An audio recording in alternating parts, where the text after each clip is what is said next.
सुभाष चंद्र बोस जी ने एक नारा दिया था, तुम मुझे खून दो मैं तुम्हें आजादी दूंगा। मैं आपसे एक वादा लेना चाहता हूं और मैं एक वादा करना चाहता हूं। आपने जब जब साथ दिया तब तब मैंने इतिहास रचा है। आपने जब जब दुआएं दी, आशीर्वाद दिया, तब तब हमने इंसानियत की, मानवता की रक्षा की है। जब जब आपने हमें अपने आंचल में रखा, अपने चरणों में रखा, आपका पिता के तरह, मां के तरह, भाई के तरह आपका साथ रहा, तब तब हमने गरीबों की आंसू पोंछे हैं पूरे दुनिया में, मुल्क में, राज्य में। मैं ताली मत बजाइएगा, मेरी बात ताली मत बजाइए, ताली मत देगा, नहीं नारा नहीं दी। तब तक मैंने हर घर के आंसू पोंछे हैं। कोरोना में सबने अपनों को छोड़ दिया। पिता ने बेटा को, बेटा ने पिता को, पति ने पत्नी को, पत्नी ने पति को, भाई ने बहन को, बहन ने भाई को, अपनों ने अपनों को, रिश्ता ने रिश्तेदार को, सभी लोगों को सबने छोड़ दिया। गांव में रिश्तेदारों को प्रवेश करने की इजाजत बंद कर दी गई। सबने अपनों को छोड़ा। पूरे देश में जिसने सबको छोड़ा उसको पप्पू यादव ने गले लगाया। नहीं देने। आप याद करिए, देश का हर वो अस्पताल अकेला पप्पू यादव, हर वो शहर अकेला पप्पू यादव। कोटा में आंसू बहा रहे हो बिहार का बेटा बेटी छात्र, चाहे तमिल हो, चाहे कर्नाटक, चाहे आंध्रा हो या महाराष्ट्र, चाहे पंजाब हो या दिल्ली, कोई ऐसा गरीब और मजदूर नहीं था जिनके दहलीज पर जाकर कदम में कदम मिलाकर उसको भूखे प्यासे हम नहीं आने दिए। सबने छोड़ दिया, पूरे देश के पीएम ने छोड़ा, नेताओं ने छोड़ा, लेकिन हमने किसी को नहीं छोड़ा। प्रधान महासचिव जी, विवेका जी, जिला पार्षद जी आ जाइए, जो लोग भी हैं। मैं आप याद करिए, मैं एक एक बात आपसे कहना चाहूंगा यहाँ पे।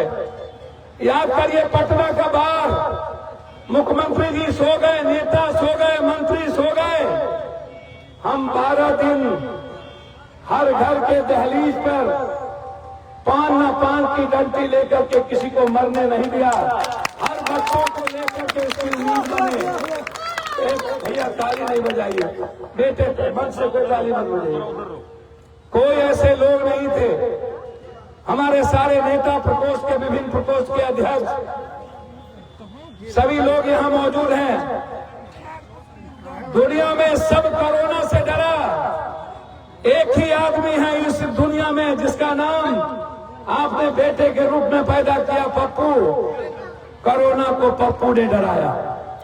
हम कोरोना से नहीं डरे, हम कोरोना से लड़े। हमने हर घर पे दस्तक दी, चाहे वो ऑक्सीजन हो, चाहे रेमडेसिविर हो, चाहे दवाई हो, चाहे 2 रुपया हो, चाहे 1 रुपया हो। आप याद करिए, इसीलिए मैंने आपको कहा, सुभाष चंद्र बोस ने कहा था कि तुम मुझे खून दो मैं तुम्हें आजादी दूंगा। मैं इतने बड़े आवाम से कहना चाहता हूं, आप सिर्फ अपना साथ और आशीर्वाद दें। हमारी ताज जिंदगी जब तक मैं हूं तब तक एक भी गरीबों के आंख में आंसू नहीं आने दूंगा। ना ही दुनिया में मैं किसी को अभाव में जीने दूंगा और ना ही मैं किसी को डरने दूंगा। मेरी जिंदगी का एक ही मकसद है, आपकी खुशी, आपका मुस्कुराहट। आपकी याद करिए वो भी 90 का दिन। याद करिए, जो लोग इस हिंदुस्तान में रामराज की बात करते हैं उन्हें नहीं पता रामराज का मतलब होता है आम आदमी का राज। रामराज का मतलब होता है हर इंसान की खुशी।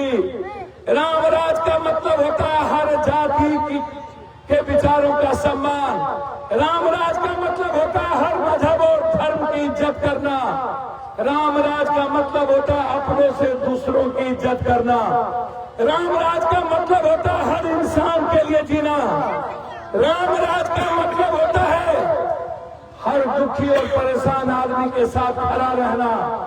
राम राज का मतलब होता है आर्थिक आजादी। राज वो था 90 में जब किसी के घर में किसी सड़कों पर एक ईंटा सोलिंग नहीं थी, कोई पुल नहीं था।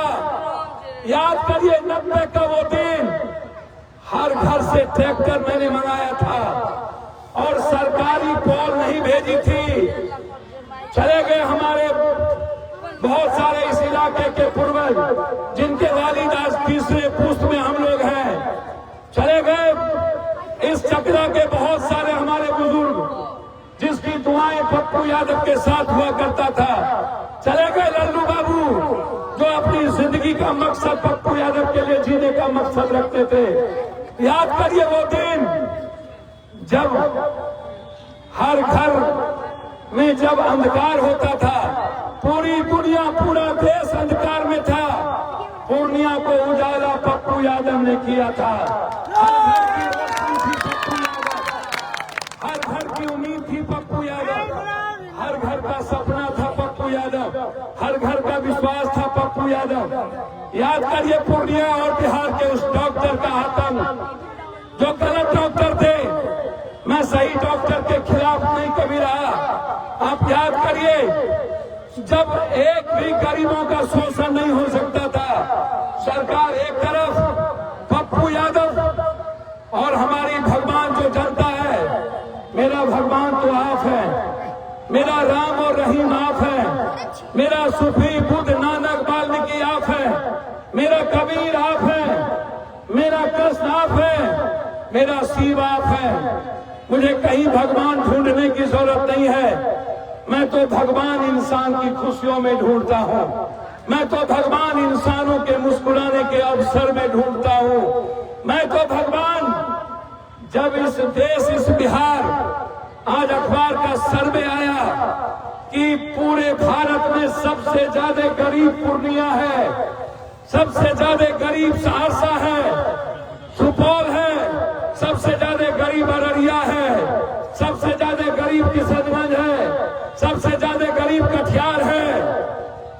कब आएगा रामराज? तब आएगा रामराज जब गरीबी खत्म होगा। तब आएगा रामराज जब हाथ को रोजगार मिलेगा। तब आएगा रामराज जब हर घर के बच्चे मजदूरी करना छोड़ देंगे। तब आएगा रामराज जब अभाव में जीना छोड़ देंगे। रामराज का मतलब है गरीब और गरीबी को मिटा देना, गरीब शब्द मिटा देना, गरीबी जैसे जालिम को मिटा देना। रामराज का मतलब है बेरोजगारी को मिटा देना। रामराज का मतलब है हर घर का तालीम, हर घर की शिक्षा। रामराज का मतलब है किसी को दवाई में पैसा न लगे। मैं जिस दिन आऊंगा मैं आपको वादा करता हूं, मेरी लड़ाई सिर्फ पूर्णिया को, दुनिया के कोसी को, सीमांचल को दुनिया का नंबर 1 करने का। ये जो मैं प्रणाम पूर्णिया आपके घर से, मैं अपने आंगन से, मैं अपने परिवार के बीच से, जब इस इलाके के सभी मुखिया जी, प्रमुख साहब, पूर्व प्रमुख साहब, पूर्व मुखिया जी, समिति, जिला पार्षद लोग और पूर्णिया के हमारे सम्मानित नेता और पुराने नेता जब इकट्ठे हुए तो हम लोग का संकल्प 4 महीने के अंदर एक एक घर, एक एक आंसू पोंछना। कोई ऐसा बिहार और देश का परिवार नहीं जब सबसे पहले कोई संकट में गया तो सबसे पहले पप्पू यादव, सबसे पहली आवाज पप्पू यादव, बेटियों के सम्मान की आवाज पप्पू यादव, बलात्कार के खिलाफ पप्पू यादव, बेटियों के दोहन के खिलाफ पप्पू यादव। इस बिहार की आवाज पप्पू यादव। संघर्ष का नाम पप्पू यादव, न्याय का नाम पप्पू यादव, मदद का नाम पप्पू यादव, सेवा का नाम पप्पू यादव, हर घर का आंगन का नाम पप्पू यादव। क्या आपको वो उम्मीद है? मैं अपने घर में, हम गए नहीं थे, अगले बार हमारी परिस्थितियां मैडम रंजीत रंजन के चलते कुछ और थी। माँ जब चुनाव लड़ी थी आपने माँ के तरह सेवा किया था। हम हारे नहीं थे, हमें झोपड़ी छाप के चलते 9,068 वोट से हम जनता ने हमें नहीं हराया था। परिस्थितियों ने, ईश्वर ने, अल्लाह के कारण हमें पूर्णिया छोड़ना पड़ा। मधेपुरा की जनता ने हमें चुनाव जिताने के लिए अवसर दिया। मैं जानता हूं इस बिहार में एक राज्य नहीं, एक जिला है जहां नफरत कम है, वो है पूर्णिया। जहां धर्म और मजहब के खिलाफ लड़ाई कम है, वो है पूर्णिया। जहां इंसानियत के खिलाफ नफरत कम है, वो है पूर्णिया। जहां जाति पाति कम है, वो है पूर्णिया। हमेशा यहां जब सारे लोग सैलाब के रूप में 3 घंटा लगा हरदा से आने में, 5,000 से ऊपर मोटरसाइकिल के युवाओं ने, क्रांतिवीर कर्मवीर युवाओं ने, छात्र और युवाओं ने, पूरे दोनों किनारे हमारी बेटी और बहनों ने, हमारे बुजुर्गों ने खड़े होकर जो दुआएं दी, मैं आज आश्वस्त करता हूं पूर्णिया की जनता को, चाहे वो पूर्णिया का एयरपोर्ट हो, चाहे वो पूर्णिया की राजधानी हो। यहाँ पर हमारे साथी पूर्णिया के एयरपोर्ट को लेकर गुवासी के लोग भी कुछ हमने बातचीत की थी। हमने डीएम से बातचीत किया, हमने एडीएम से बातचीत की, और जो अथॉरिटी, जो एयरपोर्ट की अथॉरिटी है, उससे भी मेरी कल बातचीत हुई। हमारे कुछ बुजुर्ग वहां गए थे मुखिया जी के साथ, कुछ दिन पहले भी काफी लोग वहां गए थे। हमने कहा कि जो रियल में रैयती जमीन है, जिस पर हमारा घर है, वो खेती नहीं है। आप उसको पहले फिर से एक बार आप देखिए, वो जमीन यदि बसाव वाली है, वो जमीन यदि खेती वाली नहीं है, तो आपको फिर से एक बार निर्णय लेने की जरूरत है। हमारा किसान क्या चाहता है, आप उससे बात करिए। लेकिन मैं आपको वादा करता हूं, मैं आपके साथ खड़ा हूं। लेकिन जो हमारा सबसे बड़ा लड़ाई है इस पूर्णिया को नंबर 1 करने की, क्या कारण है कि 55.3% भैया मेरी बात सुनिए, 55.3% लोग गरीब हैं पूर्णिया में, जिसके पास 4,000 रुपये का इनकम नहीं है। 55.3, 4,000 रुपया मात्र एक परिवार पर है। 80% लोगों के पास पूर्णिया में, अररिया, किशनगंज, कटिहार में 1 बीघा जमीन नहीं है, कट्ठे में धूल में है। 1 बीघा वाला मात्र 18% है।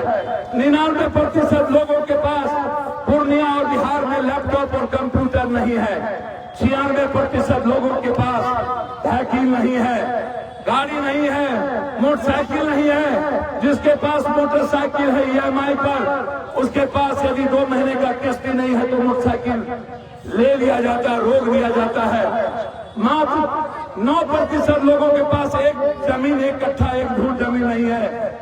हम किस पूर्णिया की कल्पना करें, जो पूर्णिया सबसे ज्यादा मजदूरी करता है। मेरा सवाल है इस देश के PM से, कब तक पूर्णिया की मजदूरी होगी? कब तक कोसी सीमांचल के लोग मजदूरी करेंगे? कब तक बाढ़ में हम जिएंगे? कब तक हाई डैम नहीं बनेगा? कब तक फरक्का और भीमनगर का बैरेज नहीं तोड़ा होगा? कब तक यह बाढ़ हमारे लिए अभिशाप बनेगा? हम आपसे जानना चाहते हैं। एक भी फैक्ट्री पूर्णिया में नहीं, एक भी फैक्ट्री कटिहार में नहीं। जूट मिल बंद, बनमनखी की चीनी मिल बंद, सहरसा की पेपर मिल बंद, इस इलाके की दूध फैक्ट्री बंद, गुजरात की दूध चलेगी। उत्तर प्रदेश में 17 एयरपोर्ट और बिहार में मात्र कांग्रेस के समय का 3 एयरपोर्ट। एक एयरपोर्ट नरेंद्र मोदी जी नहीं दिया। 10 सालों के अंदर आपने पहली बार कहा कि मैं विशेष राज्य का दर्जा दूंगा।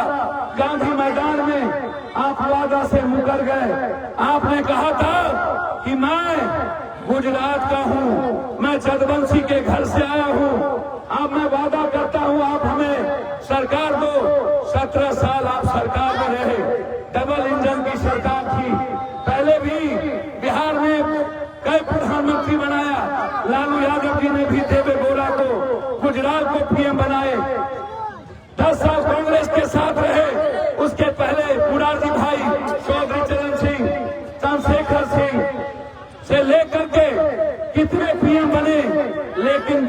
बारे में आज तक क्यों ना सोचा गया?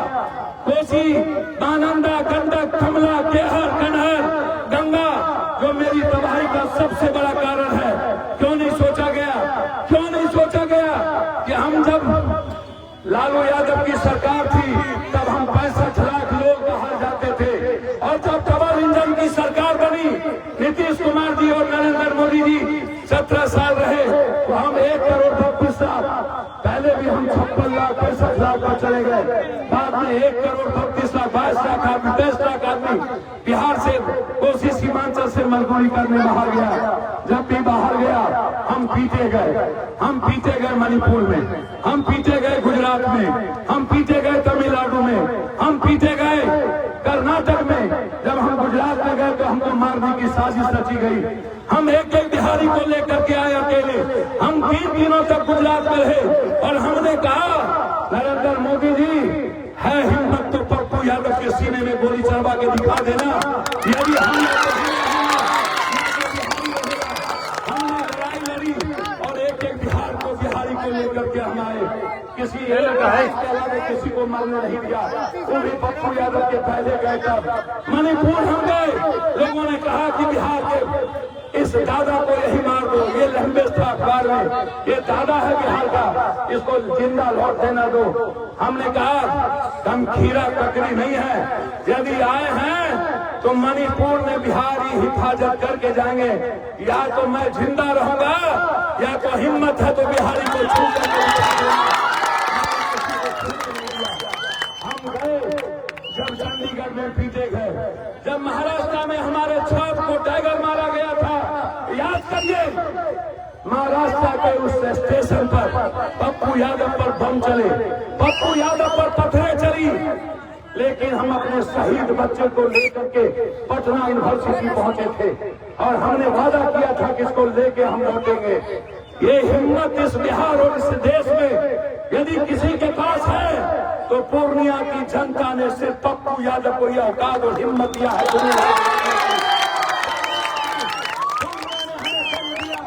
मधेपुरा कोसी ने हमें जन्म दिया, परवरिश की, पूर्णिया ने हमें जीना सिखाया, पूर्णिया ने हमें मरना सिखाया, पूर्णिया ने हमें लड़ना सिखाया, पूर्णिया ने हमें इंसानियत के लिए इस देश में हुंकार भरना सिखाया, आवाज देना सिखाया। यदि कोई आवाज एनआरसी में थी तो वो पप्पू यादव की थी, यदि कोई आवाज 3 तलाक पर थी तो वो बेगम रंजीत रंजन की थी, वो पप्पू यादव की थी। इस मुल्क में दूसरा आवाज नहीं था, वो 2 आवाज थे। जब इंसानियत पर हमला हुआ था तो सिर्फ अकेला पप्पू यादव चला था। जब जुल्म हो तो पप्पू यादव, जब आवाज दे तो पप्पू यादव, जब बिहार के किसी जाति पर जुल्म हो तो पप्पू यादव। हमने कभी किसी जाति से नहीं पूछा कि तुम कौन हो। पटना में जब हम खाना और दूध पाव रोटी पहुंचा रहे थे, वहां कोई जादव नहीं था, वहां मुसलमान नहीं था, वहां लाला थे, वहां भूमिहार समाज के लोग थे, वहां ब्राह्मण समाज के लोग थे, वहां अन्य लोग थे, वहां वैश्य समाज के लोग थे। हम हर घर को अपना समझे।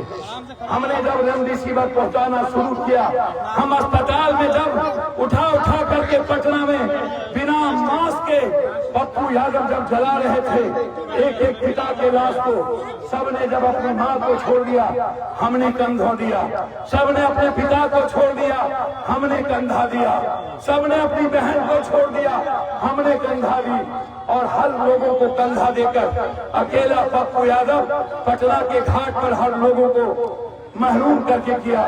आज मैं आपके पास आया हूँ, मैं अपने घर में आया हूँ, मैं वो कहने आया हूँ कि मैं पूछना चाहता हूँ बिहार और इस हिंदुस्तान के पीएम से, आप जरा बताओ, आपने कहा था विशेष राज, क्या हुआ? आपने कहा था कि हम फैक्ट्री के लिए विशेष पैकेज देंगे, हम बिहार के बंटवारे के खिलाफ थे, हम अडवाणी जी के हाथ से हमने छीन लिया था बिल को, और एक दिन के बाद पेश हुआ वो सदन में इसकी उपस्थिति दर्ज है, और हमने कहा था नहीं बंटने देंगे। बिहार बट गई, नीतीश कुमार हम लोगों के साथ हम अटल जी के पास गए, हमने कहा कि डालमिया नगर से लेकर के बंदूक फैक्ट्री, सीट मिल से लेकर दरभंगा का पेपर में चीनी मिल से लेकर सारे फैक्ट्रियों के लिए कम से कम 20,000 करोड़ रुपया आप हमको दीजिए। वादा किया गया देंगे, नहीं मिली। फिर नरेंद्र मोदी जब पीएम बने वो आए दरभंगा में, नहीं आरा में, वहां पर उसने कहा हम बिहार को 5,000 करोड़ रुपया देंगे, 1 रुपया नहीं दिया। फिर नरेंद्र मोदी आए नीतीश कुमार के साथ, कटिहार में जब बाढ़ आई, एक घर पप्पू यादव, उस राष्ट्रीय में एक घर के लिए पप्पू यादव ने मनमोहन सिंह को बाय चेक अपने घर के खाते से 4 करोड़ रुपया दिया। बाय चेक वो मनमोहन सिंह के उस खाते में हम तिहाड़ जेल से दिए थे कि एक भी दोषी सीमांचल के लोग भूखे नहीं रहना चाहिए। हम पूछना चाहेंगे नरेंद्र मोदी जी, जब आप आए थे कटिहार, आपने 500 करोड़ का वादा किया था बाढ़ से प्रभावित घरों के लिए। मैं जानना चाहता हूं आपसे, मुझे बताइए वो 500 करोड़ रुपया कहाँ गया, वो 5,000 करोड़ रुपया कहाँ गया? आपने हाईकोर्ट बनाया यूपी में, बिहार में एक हाईकोर्ट नहीं बनाया। आज एक भी आईटी नहीं है, आज एक भी डेवलपमेंट नहीं हुआ, एक भी 6 लेन नहीं है बिहार में। क्या कारण है कि 6 लेन नहीं हुआ? क्या कारण है कि आज एक भी गरीबों को पढ़ने के लिए एक स्कूल नहीं बना, एक कॉलेज नहीं बने? क्यों? क्या कारण है कि हमारे बिहार में 35 साल नीतीश जी, 17 साल डबल इंजन, उसके बाद लालू जी, उसके पहले और लोग, इतने दिनों के बाद 56% गरीबी क्यों? पूर्णिया में बेरोजगारी क्यों? हम बात करते हैं बेरोजगारी की, हम बात करते हैं धूप की, हम बात करते हैं रोटी की, हम बात करते हैं दवाई की, हम बात करते हैं सिलाई की, हम बात करते हैं पढ़ाई की, और ये बात करता है राष्ट्रपति भूमिहार यादव की, ये बात करता है बैकवर्ड फॉरवर्ड की, ये बात करता है हिंदू मुसलमान की, ये बात करता है खून खराबे की, ये बात करता है नफरत की, ये बात करता है बांटने की, ये बात करता है देश को टुकड़े टुकड़े करने की, ये बात करता है गरीब और पूंजीपतियों के बीच घर की, ये बात करता है अदानी की। हम बात करते हैं गरीब की, ये बात करता है अंबानी की। हम बात करते हैं किसान की, जिस किसान को 900 किसान को मार दिया, 900 किसान को हरियाणा के बॉर्डर पर मार दिया, एक किसान नहीं निकले, बिहार से अकेला पप्पू यादव लड़ा। फिर इसने वादा किया कि मैं बिल वापस लेता हूं, किसी किसान को हम मंडी देंगे। क्या हुआ मंडी? क्या हुआ मार्केटिंग? क्या हुआ बाजार समिति? क्या हुआ कोऑपरेटिव? हमारे लिए सारे रास्ते बंद, कृषक के लिए सारे रास्ते बंद, किसान के लिए सारे रास्ते बंद। किसान कहां जाएगा? मैं जानना चाहता हूं। हम बात करते हैं कि हम अपने बच्चों को मजदूरी करने नहीं देंगे, हम किसी जात की बात नहीं करते, हम बात करते हैं हर जाति के गरीब की, हम बात करते हैं हर जाति की किसानों की, हम बात करते हैं हर धर्म मजहब की आम आदमी की, उसकी लाइफ कैसे बदले। 48% लोगों को खपड़ा का दुकान है, घर है, 28% लोगों को टीन का घर है। कितने लोगों के पास पक्का का मकान है? 83% लोगों के पास 6,000 रुपया मात्र इनकम है। अभी 300 का वार्ड सदस्य का मात्र, ये मजाक नहीं है। वार्ड सदस्य को 300 रुपया, ये नेता का कुत्ता भी खाएगा। मुखिया जी को 5,000 रुपया, नीतीश कुमार जी MLA MP को 2.25 लाख रुपया, मुखिया जी सरपंच को उससे भी कम, जिला परिषद को कुछ नहीं। मुखिया जी की सारी योजना छीन लो, लोकतंत्र समाप्त। एक तरफ देश का लोकतंत्र खतरे में, एक तरफ संविधान खतरे में, एक तरफ भारत खतरे में, दूसरे तरफ बिहारी खतरे में, दूसरे तरफ गरीब खतरे में, दूसरे तरफ किसान खतरे में, दूसरे तरफ बेटी खतरे में, दूसरे तरफ मां खतरे में, दूसरे तरफ छात्र का जीवन खतरे में, दूसरे तरफ अग्निवीर मार दो, नौकरी नहीं, नौकरी नहीं। 10 साल के बाद 14 में नरेंद्र मोदी जी आपने रेलवे की वैकेंसी निकाली थी। पप्पू यादव पर लाठी चले थे राजेंद्र नगर स्टेशन पर, आपने मारने का कोशिश किया था। आपने पूरे छत को जला दिया, इलाहाबाद तक किसी छात्र को नहीं छोड़ा था। 10 साल के बाद आपने आज से 15 दिन पहले एक वैकेंसी निकाली रेलवे की। जो हमारे बच्चे IIT हैं, जो बीटेक हैं, कहां गया विशाल कुशवाहा, कहां गया इंजीनियर साहब? नहीं है कोई? जितेंद्र नहीं है? विशाल? शायद 5,900 कुछ लोगों की नौकरी निकली। नरेंद्र मोदी जी, हमारी सरकार, ये ठीक है कि बिहार की नौकरी में 70% यूपी और बंगाल के लोग मास्टर बन गए, ये ठीक है। लेकिन मैं जानना चाहूंगा, 10 साल के बाद 5,600 नौकरी निकाल के आप भारत के बच्चों को क्या आप पाठ पढ़ा रहे हो? अरे मोदी जी, राम राज का मतलब जानना चाहते हो ना? पप्पू यादव को औकात है, यदि हिम्मत है ना, राम राज में तो आप गरीबी मिटा के दिखा दो, हम समझ जाएंगे कि राम का चरित्र आप में पैदा हो गया। यदि हिम्मत है तो हिंदुस्तान की बेरोजगारी मिटा के दिखा दो, हम समझेंगे कि आप राम के पथ पर चलने लगे। आप हमारे ही दिल्ली, हम ही से मियां, हमारी ही अनाज 5 किलो देकर हमें औकात बताते हो कि हम आपको 5 किलो अनाज दे रहे हैं। नरेंद्र मोदी जी, यदि आप गरीब जनता को 5 किलो अनाज देते हो, मेरा ही अनाज, तो पप्पू यादव अपनी जिंदगी की एक एक इंच का जमीन आपको दान देता है। आप ले करके आप 5 किलो पर औकात दिखाते हो भारत के गरीब को। इसीलिए मैं आज आपके पास आया हूं, मैं प्रणाम और सलाम करने आया हूं। मैं आया हूं आपकी दुआओं में, आपकी चरणों में, ये वादा करने, आने वाले 5 साल ये जीवन पप्पू यादव का नहीं, ये आपका होगा। हमने अपनी जिंदगी देश और बिहार को दी है। हमने अपनी जिंदगी परेशान और संकट में रहने वाले परिवार को दिया है। जब भी देश और बिहार में कोई क्राइसिस आया, सबसे पहले पप्पू की आवाज उठी। चाहे कोरोना हो या बाढ़, चाहे हत्या हो या नफरत, सबसे पहले पप्पू यादव पहुंचे। चाहे बिहारी हो या गरीब, सबसे पहली आवाज पप्पू यादव की थी। इसीलिए मैं इस पूर्णिया को भारत का, बिहार का नंबर 1 देखना चाहता हूं। मैं चाहता हूं कोसी सीमांचल में विशेष पैकेज, मैं चाहता हूं कोसी में, सहरसा में एम्स, मैं चाहता हूं पूर्णिया कोर्ट से डायरेक्ट ट्रेन, मैं चाहता हूं चूनापुर से सीधा दिल्ली पटना जगह उड़ान, मैं चाहता हूं पूर्णिया जो बांग्लादेश और नेपाल के बॉर्डर पे है और बंगाल के रुमाई पर है, उस पूर्णिया को, उस गुलाब बाग को नंबर 1 करना, नंबर 1 देखना। हम मुट्ठी भर लोगों के नफरत के लिए पैदा नहीं हुए हैं।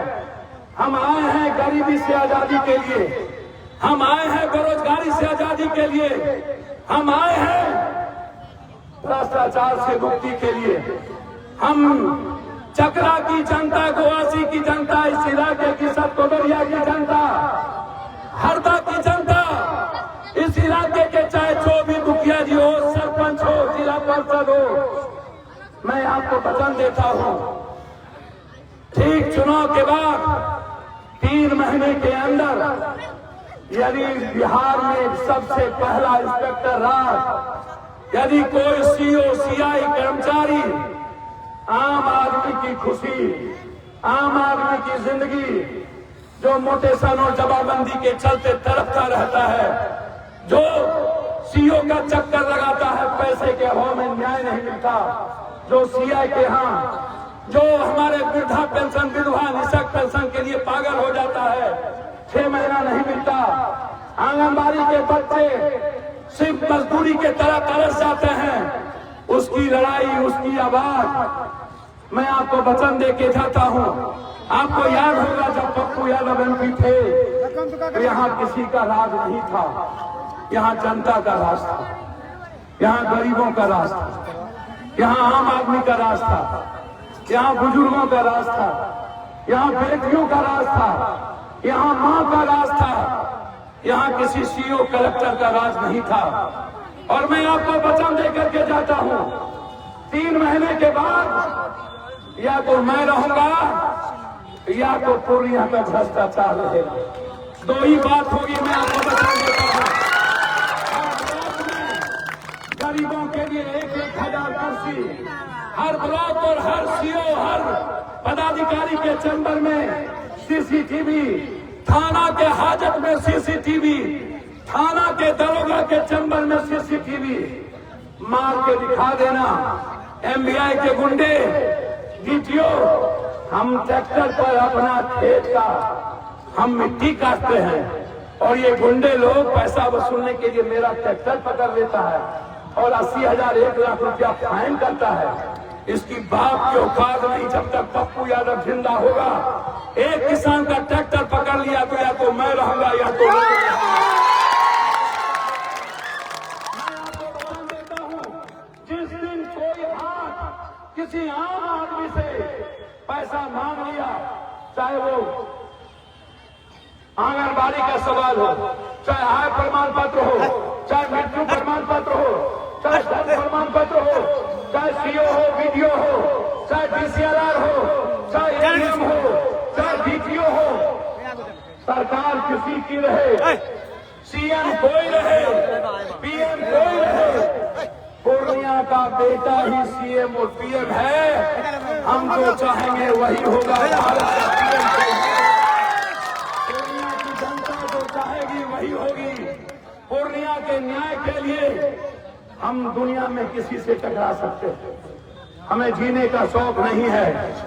जिस दिन हम न्याय करना छोड़ देंगे और हमारी हिम्मत टूट जाएगी कि आज अब न्याय नहीं हो पाएगा, जिस दिन मेरे मदद करने की ताकत खत्म हो जाएगी, जिस दिन बेटा की तरह सेवा करने की ताकत खत्म हो जाएगी, उसी दिन पप्पू यादव हिटलर की तरह अपने को ही गोली मार के उड़ा लेगा। मुझे जीने का शौक नहीं है। या तो थाली में चुपचाप जहर दे के खा के खत्म हो जाऊंगा, जब मैं आपकी मदद ही नहीं कर पाऊंगा, जब मैं आपका आंसू ही नहीं पहुंच पाऊंगा। हमें एमपी नहीं थे तब भी कोरोना में दुनिया की मदद, हम एमएलए नहीं थे, हमें हरा दिया मधेपुरा की जनता ने, तब भी हम पटना के बाढ़ में घर घर मदद की। हमें हरा दिया मधेपुरा, सहरसा, सुपौल के लोगों ने, तब भी भारत की सेवा हमने की। हर बिहार के घर के बच्चों को हमने लाया, रेमडेसिविर हमने पहुंचाई। पीएम से रेमडेसिविर नहीं मिला, नरेंद्र मोदी ऑक्सीजन नहीं दे पाए। ये औकात मोदी जी की नहीं है। मोदी जी की औकात सिर्फ नफरत पैदा करने की हो सकती है, उसको ऑक्सीजन पहुंचाने की और दवाई पहुंचाने की हिम्मत नहीं हो सकती। दवाई और ऑक्सीजन पहुंचाने की किसी की हिम्मत है तो वो पप्पू यादव की है। हम हैं राम के भक्त, हम हैं रहीम के भक्त, हम हैं बुद्ध के भक्त, हम हैं बुद्धवादी, हम हैं जैनवादी, हम हैं रामवादी। और रामवादी कहता है कि गरीबों को प्रणाम करो, सबरी का पैर छुओ, वाल्मीकि की इज्जत करो, केवट को जिंदगी में संभालो, दूसरे को इज्जत करो। कृष्णवादी कहता है सुदामा से मोहब्बत करो, मीरा में खो जाओ, द्रौपदी की रक्षा करो। और मैं तो कहा आज अपने नेताओं से, रावण भी राम की पूजा किए थे जीतने के लिए, रावण भी राम का पूजा किए। और सबसे बड़ा दुश्मन क्या नाम था प्रधानमंत्री, इसका नाम आज बताए। सबसे बड़ा दुश्मन राम का कौन था?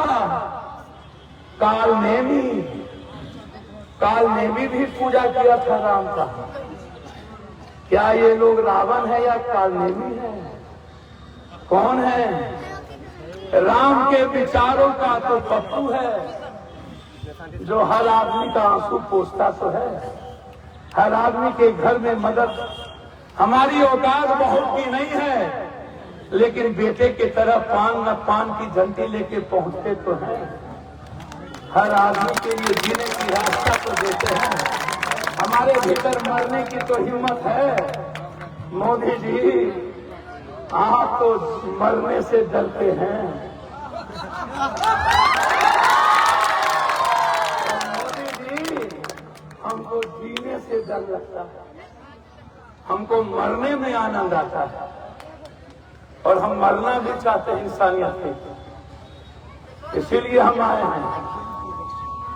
नीतीश जी का सर्वे आया, गरीब सबसे ज्यादा कोसी सीमांचल में।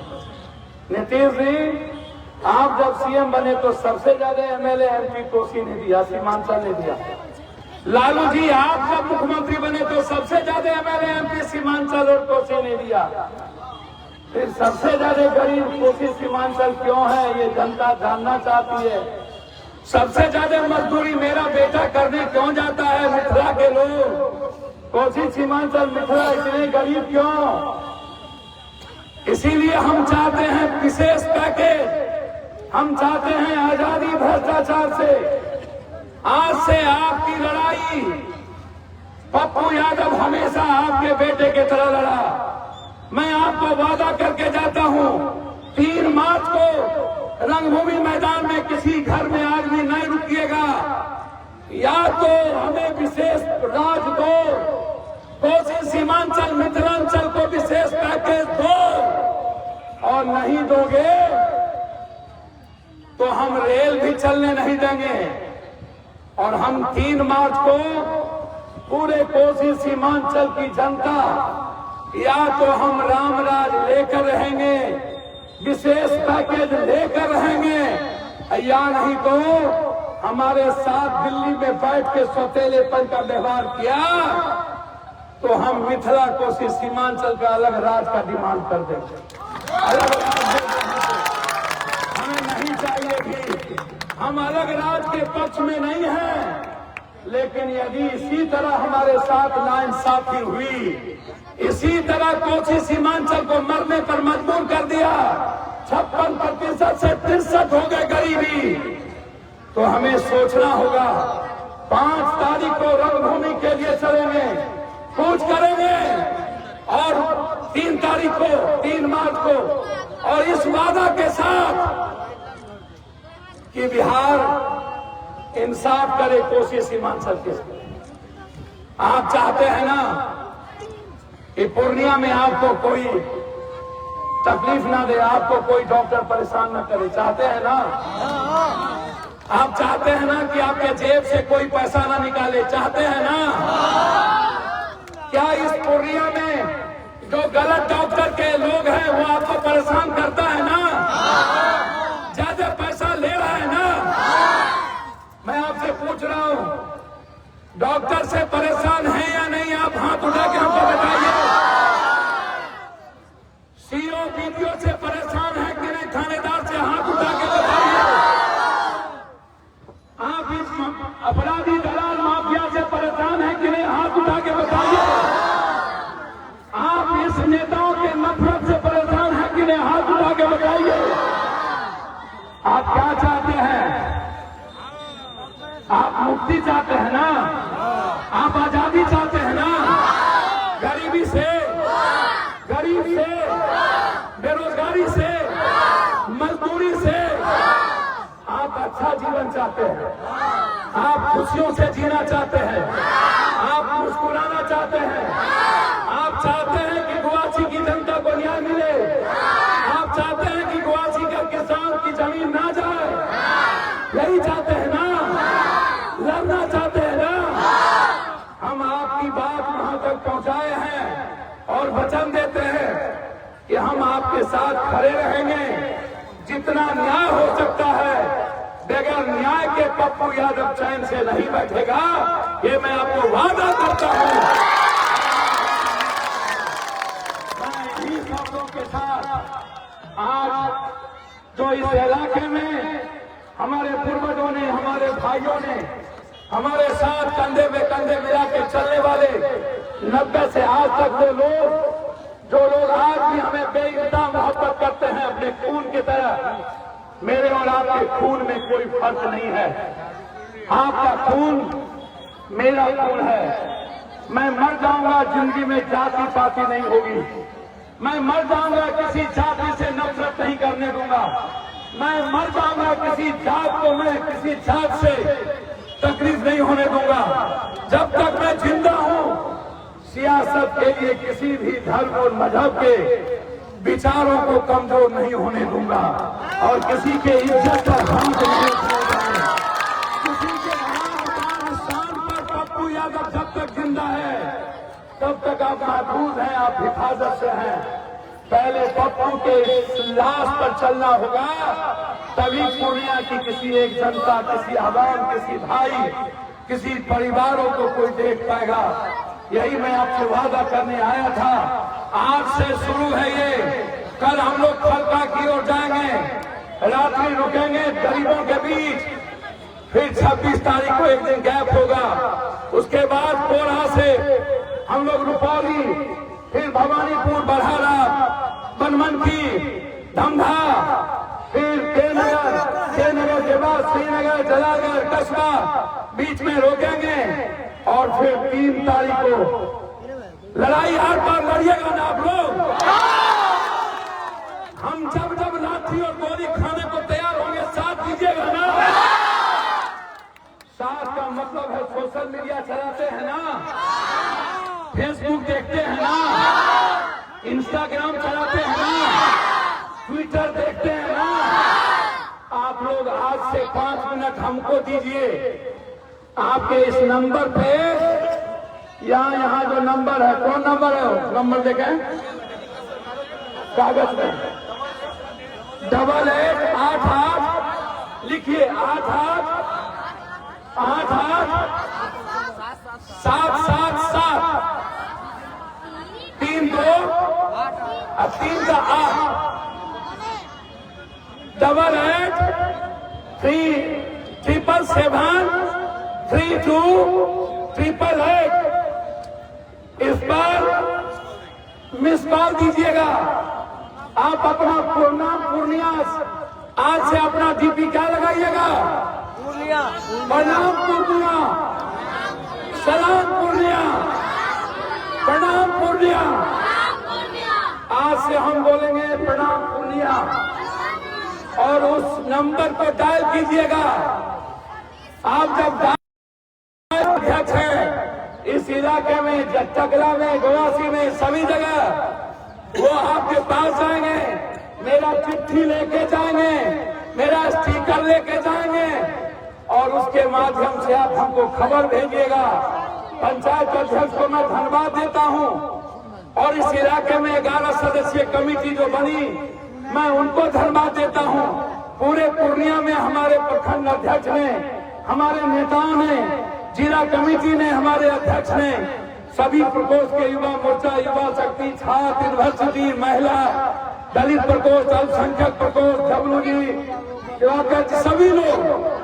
सभी लोगों ने जिस तरीके से आज पूरी ताकत दिखाया है, हम आपको अभिनंदन, अभिवादन करते हुए एक बार पुनः जिनका नाम मैं पढ़ा था और जिस तरीके से रात दिन इकट्ठे हो गए, हमारे पंचायत अध्यक्ष से लेकर हमारे मुखिया जी, पूर्व मुखिया जी, इन लोगों ने आज निमंत्रण देके आप सबको बुलाया है इस प्रणाम पूर्णिया में आशीर्वाद और दुआ देने।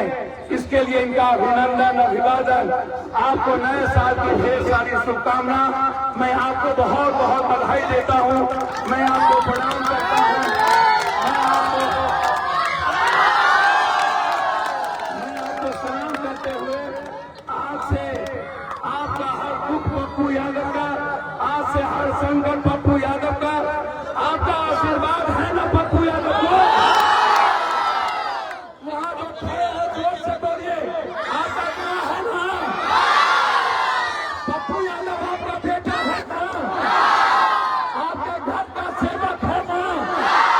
जोर से हाथ उठा के बताइए। बहुत बहुत धन्यवाद। मैं पैर छू के प्रणाम करता हूँ, सलाम करते हुए अपनी बात समाप्त करता हूँ। जय हिंद। एक लाख जो काम पहले करना था माल्यार्पण के लिए माननीय मुखिया जी जान सब